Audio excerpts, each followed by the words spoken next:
Hi, I'm Adam, and this is week 52 of making dollars and cents at the box office. It's no surprise that audiences spent their holiday weekend in a galaxy far, far away. Rogue One sits atop spot number 1, which is kind of a boring piece of news because of course Star Wars took the number 1 spot over a holiday weekend. Christmas is a huge day for cinemas, but the first 3 days of the 4-day weekend don't really reflect that as much as you might think. Rogue One brought in $64.3 million on the Friday to Sunday portion of the 4-day weekend, which is a 58.5% drop. Followed by Sing with $35 million, and then rounding out the top 5 were Passengers, Why Him, and Assassin's Creed, with cums ranging between $10 to $14 million, But when you add in the December 26th numbers to the weekend, things get interesting. Rogue One made $32 million on Monday alone, bringing its drop to only 38%, and bringing its overall 4-day weekend to $96 million.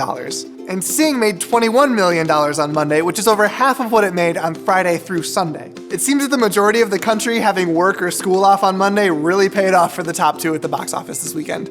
Now, I could go into how great Rogue One is and how it's the perfect movie to see with your family or friends after a holiday of food and fun, especially in our current political climate, unless you're one of those fascists that doesn't realize the anti-fascist message of Star Wars, and how the film is full of interesting and beautifully subtle moments between characters, but I won't. Matt is actually going to be doing a video review of Rogue One coming soon, so keep your eyes peeled for that. Looking ahead to this coming weekend, there actually isn't anything wide releasing at all, so it's probably going to be a repeat of this past weekend with Rogue One and Sing in spots 1 and 2, for sure.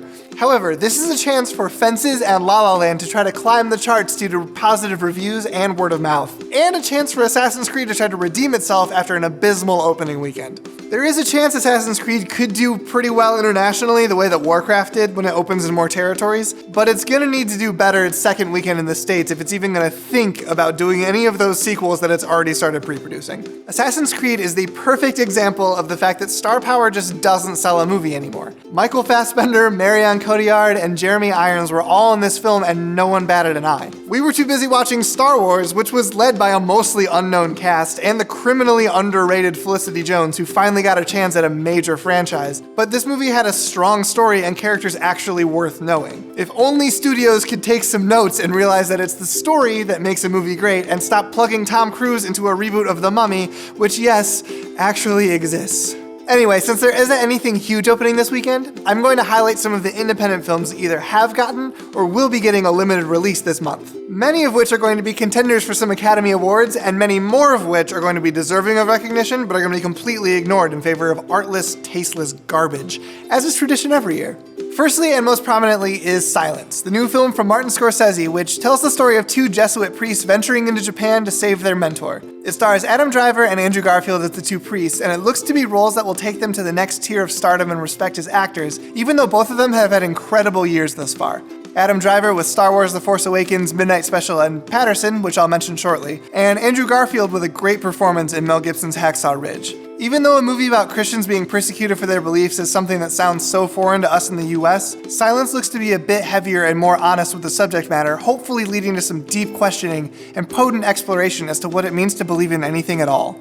Next up is Patterson, also starring Adam Driver, and directed by the great Jim Jarmusch, which is about a man named Patterson living in a city called Patterson, working as a part-time bus driver and a full-time poet and dreamer. We are promised a gorgeous slice of life exploration into some philosophical themes and finding the beauty in the mundane moments of life. It is a Jarmusch film, after all. 20th Century Women is the new film from director Mike Mills, his first film since 2010's Beginners, and it has a loaded cast of Annette Bening, Elle Fanning, Greta Gerwig, Billy Crudup into this honest look at what life is like growing up in 1970s California. Part coming-of-age story, part adult reflection story, this looks like a gem of a film that deserves far more Oscar buzz than it's probably going to receive.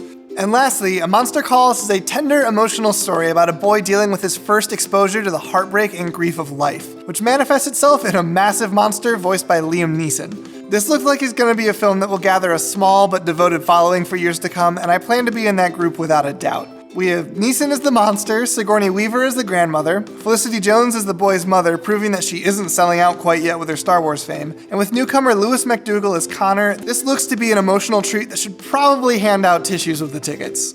Well, that's all for this week. Between those indie films I just mentioned, as well as Manchester by the Sea, Fences, La La Land, Loving, Moonlight, there are plenty of indie art house films to go see. But if your theater doesn't get any of those, there's tons of big stuff to go see too. Rogue One, Sing, Moana. Go see a movie, or 3. As always, if you liked this, hit subscribe, like, or comment if you want to join the conversation, and we will see you next year with week 1 of Making Dollars and Cents at the box office.